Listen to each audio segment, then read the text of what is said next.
writer friends, and welcome to the Right Away After Party. I'm Nic. And I'm Cath. And we are so happy you're here. Please, if you like what you hear and you like what you see, please share it with others and like and subscribe to our channel. We love what we do. We just want to share it with you. So, always our community. Here we go. So today we're talking about Structure. This is the Nic show now. Pay attention, everybody. No, I think because she knows the stuff, and I'm like, okay, I'll follow along. That's not true. She knows a lot. You know a lot. You know a lot about lots.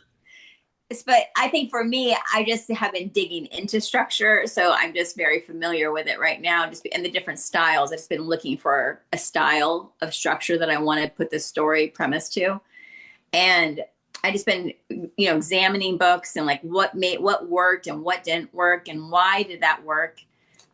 We were talking about correspondence just before the show started, and I haven't read it yet. I really do want to read it. I've heard a lot of good things about it, and it won a ton of awards. But I didn't realize the whole thing was just letters. Like the story never has a narration to it. So that's interesting. I have to see how that plays out. Not a single piece. I remember when I started the book, I don't think I even realized that it was written in letters.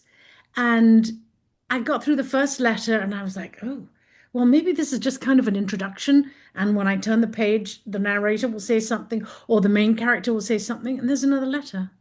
Huh. And there's another letter. And I'm like, this is weird. Once I got into it, then I loved it. See, to me, that feels like when those movies that like has like the over narration, like I'm not a fan of that. Like when the character constantly has like their voice in the head, but it's being like a voiceover. Like I'm always like, okay, when's the movie going to start? Like, when's that going to go away? That movie's going to start. So that, I don't know, the whole book of letters, I'm going to have to see how I respond to that. That's interesting. It's interesting. I didn't know.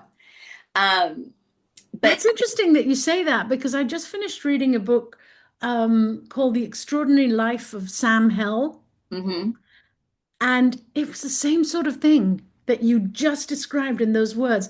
I kept feeling, well, there's this big fat book and very easy, very short chapters, fabulous to read because it goes very fast. But I'm going, when's the story going to start? When's the actual story going to? Because we're building, and there's this and there's this. You think, and then you realize it's all the building was the book. Oh, I know, it's weird. Like, it's strange how your brain kind of like looks for like the story threads that we're used to, and like when the structure is so different, or the story kind of takes like a sideways, look at things. Like you're always like, wait, when's the story going to happen? You're like, wait, this is the story that we're following the main character. I was talking about this book earlier too. It's called First Life. And I really liked this book because it has to do with afterlife, which I really like. And it's YA. I think it's YA. Maybe it's adult. I'm not sure. But the main character is the narrator. And I love being in her head. She's very, very feisty. But then you also are like part of the other world. Like there's this council that happens and they're strategizing about how to capture the attention of this young girl because they want her as part of their population.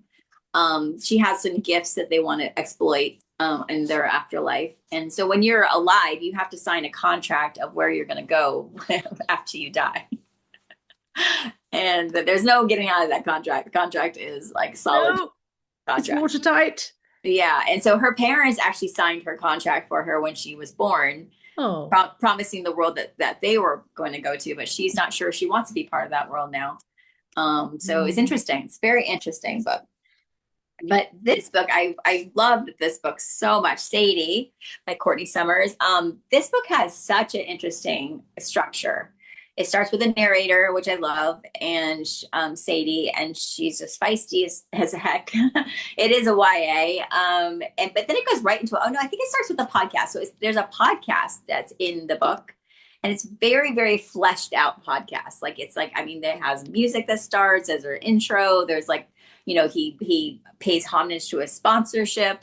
I really love that when a writer really delves into those details, not just says, okay, they're having a bowl of cereal or something, or music played on the radio. I love that Yeah, it detail. it definitely felt like you're like it was a transition from the narrator Mm, to the podcast. The podcast had a different feel, had a different flavor, it had a different voice. It felt very much like you're listening to a podcast or a transcription of a podcast. It was so interesting. And then there was newspaper clippings. There was all kinds of interest. There was interviews with neighbors and friends, and there was just interesting like bits and pieces to the book, but the narrator always came back and kept that thread going, so that was always very good too. And so now that you just talked about that, I was thinking about the book that I just read by Hildenbrand, that and then there's a TV show about it now. It's called My 5 Star Summer, oh, and yeah. it's on, I think it's on Peacock or maybe Prime, I'm not sure. But Hmm. that in that book, it was so interesting because she has online YouTube channel, and she's very much into her online YouTube channel. And it's like she talks about the channel, and she's actually filming one of the shows for the channel in the book. And it just feels very real, like the way she's talking about it and the way Hmm. she's prepping for the show and all the ins and outs of what she's doing for the show. And then there's a side story of like her actual life too. Hmm. I really Great. really loved that. So it was so good. I thought the structure of that was really interesting, and something that Hmm. I don't feel like that author does very often. I feel like the author really keeps in tune with typical structure, which is scene and sequel, and then the sequence of all those that happen after a Yeah. while. But this one was very interesting. Elizabeth Gilbert did it in her book, The Signature of All Things, Mm, where she follows the life of this woman who's a botanist. And it's like last, no, 19th century, mm, and just so interesting. And she really went in deep into the details of how she's studying the moss. mm. Moss. Okay. You think, okay, moss, green, you Yeah. know, and this, but she's gone in and done all the things. And then you suddenly come out and you're back in the real world, and then you're back. And I mean, yeah, it's extraordinary. I love that. I love when Mm. you're like you get in the heart and the head of a character and like what they're passionate about, and it's Mm. not even like what the story was promising. It's just a whole other side to them. I feel like Lessons in Chemistry did that really well too. Yes. Like Yes. really like the TV show and how that transformed, and like just her life. Yeah. Really good. Yeah, and the whole thing of belonging to that sculling crew, the rowing. Yeah, because that was kind of a side story too. Mm. I thought that author did a really good job of handling all that. I thought that was really good. And then the famous one that I really love too is "Hello, Where Are You, Bernadette?" And that one, I know that it's typical to have text messages and stuff, but the thing about that is she's missing, and so the whole thing is like there's this franticness with the text messaging and the calls and the emails and interviewing the neighbors of like what they saw last and going through her phone Mm. because he left her phone. And so it's like, her husband and children are just like, they're freaking out. Like, where is she? Where did she go? Wow. And you don't really even know where she is until like I think it's chapter 4 or 5, right? Like then you kind of figure out like where she is, and then you realize like how is her family ever going to find out where she is? like they're never going to know. Like they're just going to be so. And then she kind of realizes it herself. Like she didn't tell anybody where she was going. She just escaped from her life. Oh my But gosh. I just thought all those structures are just so interesting and so much to play with, and something to really look at and examine. And for me as a writer, like I just like to push myself that way. I think it's so much fun.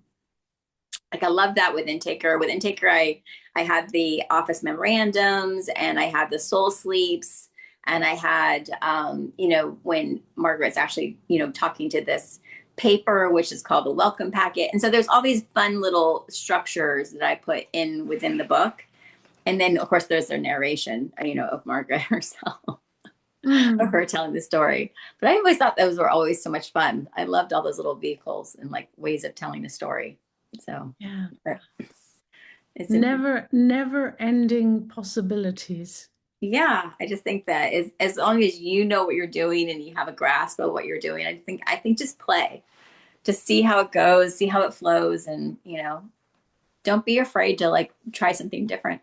That's it. And that was the timer. That's all we have time for today. And that's all we have time for. So that's our story today. Our story is about structure and trying to build a new one. So love this.